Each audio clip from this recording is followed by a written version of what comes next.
안녕하세요. 리서치 에이전트 맥입니다. 요즘 시장 보면 정말 한치 앞을 내다보기 힘든 정보의 안개 속에 갇힌 것 같죠? 오늘 바로 이 불확실성 속에서 오히려 기회를 찾아낼 수 있는 아주 중요한 5가지 신호에 대해 깊이 파고들어 볼까 합니다. 네, 이 한마디가 지금 글로벌 시장이 겪고 있는 혼란을 정말 딱 짚어내는 것 같아요. 핵심 정보, 그러니까 데이터가 없으니까요. 시장 전체가 말 그대로 방향 감각을 잃어버린 거죠.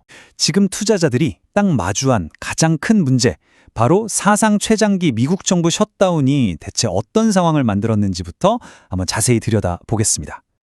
상황이 이렇습니다. 미국 정부가 38일 역대 최장기간 문을 닫았어요. 그러다 보니까 10월 고용보고서나 물가 데이터 같은 아주 핵심적인 경제 지표들이 아예 나오질 않는 거죠. 시장이 말 그대로 깜깜이 상태가 된 겁니다. 그럼 어떻게 될까요? 투자자들은 어쩔 수 없이 유일하게 나오는 민간 데이터 하나하나에 극도로 예민하게 반응하게 되고요. 결국 시장의 공포지수라고 불리는 VIX가 무려 8.3%나 급등해버린 겁니다. 자, 이제부터가 진짜 중요합니다. 이 짙은 안개를 뚫고 시장에 숨겨진 흐름을 읽어낼 수 있는 5가지 결정적인 뉴스, 지금부터 하나씩 파헤쳐 보겠습니다. 네, 바로 이 5가지입니다. 첫째, 길어지는 미국 정부 셧다운과 데이터 공백 사태. 둘째, 미국 10년물 국채금리의 급락. 셋째, 엔비디아를 필두로 한 미국 AI 주식의 조정. 넷째는요, 바로 한국 반도체 펀더멘털이 부각되고 있다는 점. 그리고 마지막 5째, 중국의 10월 수출이 갑자기 확 꺾였다는 소식입니다. 어때요? 언뜻 보면 다 따로 노는 뉴스 같죠? 근데 이게 사실은 하나의 큰 그림으로 연결됩니다. 지금부터 그 퍼즐을 한번 같이 맞춰보시죠. 자, 첫 번째 퍼즐 조각, 바로 셧다운과 데이터 공백입니다. 공식 데이터가 딱 끊기니까 시장이 막 흔들리기 시작했잖아요. 이게 단순히 변동성이 커졌다, 여기서 끝나는 게 아니라 투자자들 심리에 어떤 영향을 미치고 있는지 좀 더 깊이 들어가 볼게요. 이 말을 한번 보세요. 시장은 눈을 감고 귀만 열어두고 있다. 이게 무슨 뜻이겠어요? 공식 데이터라는 믿을 만한 눈이 가려지니까 그냥 어디서 들려오는 자극적인 민간 데이터라는 소리 하나에 시장 전체가 휘청거린다는 겁니다. 이 데이터 공백이라는 게 이렇게나 위험한 상황인 거죠. 근데 재밌는 건요, 이 데이터 공백이 만들어낸 경기 침체에 대한 우려가 시장을 딱 두 켠으로 갈라놓고 있다는 거예요. 한쪽에서는 경기 안 좋으니까 금리 내리겠네 하는 기대감에 인터넷, 바이오 같은 성장주들이 오히려 수혜를 보고요. 다른 한쪽에서는 진짜 경기가 꺾이나 봐 하는 공포감에 화학이나 철강 같은 경기 민감주들이 그대로 타격을 받고 있는 거죠. 자, 바로 이 경기 침체 우려가 두 번째 신호로 자연스럽게 연결됩니다. 바로 돈의 가격, 즉 금리의 변화죠. 시장은 벌써부터 연준이 곧 금리를 내릴 거야, 이른바 페드 피봇에 베팅을 하기 시작한 겁니다. 보세요. 미국 10년물 국채금리가 4.09%까지 쭉 떨어졌습니다. 최근 6주 중에 5주나 하락한 거예요.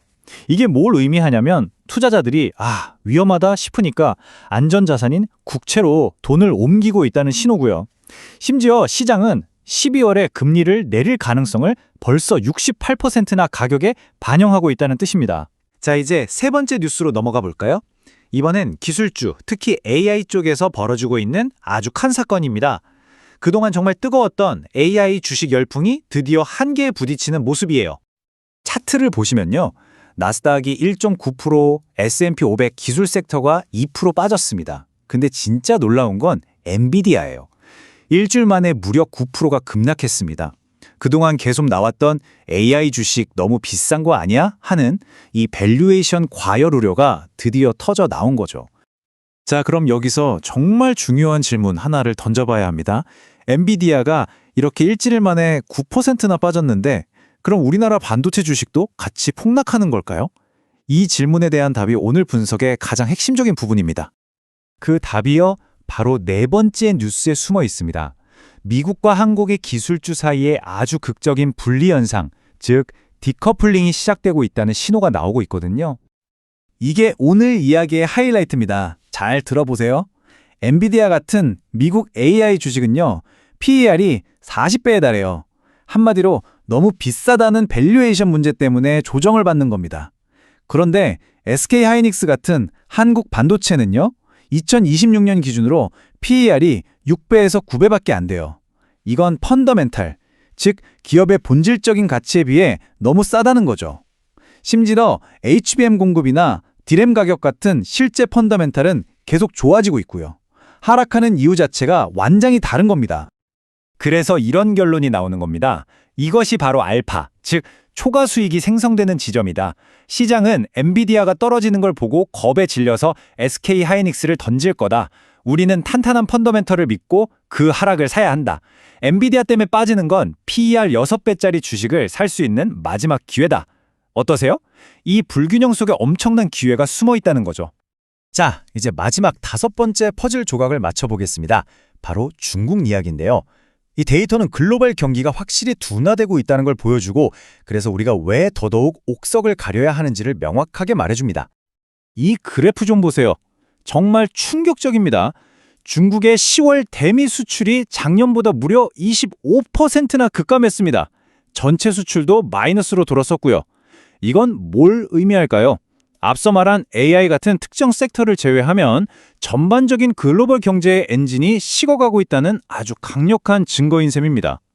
자, 그럼 지금까지 나온 이 5가지 신호들을 가지고 우리는 어떤 투자 전략을 세워야 할까요? 이 조각들을 모아서 하나의 완성된 그림, 즉 코스피 전략을 만들어 보겠습니다. 이렇게 서로 다른 방향을 가리키는 신호들이 있을 때 아주 유용한 전략이 바로 롱숏 전략입니다. 어렵게 생각할 것 없고요. 간단히 말해서 좋아질 것 같은 자산은 롱, 즉 매수하고요. 나빠질 것 같은 자산은 숏, 즉 비중을 줄이거나 매도하는 전략을 말합니다. 자, 그럼 우리의 투자 논리는 이렇게 정리됩니다. 첫째, 미국 경기 둔화와 중국 수출 쇼크의 직격탄을 맞는 철강, 화학 같은 경기 민감주는 비중을 줄인다.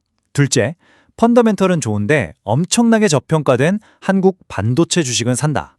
셋째, 금리 하락의 수혜를 직접적으로 받는 인터넷, 바이오 같은 성장주도 산다. 분석해드린 내용은 어디까지나 정보 제공을 목적으로 하는 것이고요. 특정 주식에 대한 투자를 권유하는 것이 아니라는 점 꼭 알아주시기 바랍니다. 마지막으로 여러분께 이 질문을 한번 던져보고 싶습니다. 데이터 안개 때문에 모두가 눈이 먼 것 같은 시장에서 진짜 위험한 건 뭘까요? 남들 따라서 공포에 휩쓸리는 걸까요? 아니면 오직 데이터만이 보여주는 이 불균형에 용감하게 베팅하는 걸까요? 한번 깊이 생각해 보셨으면 합니다.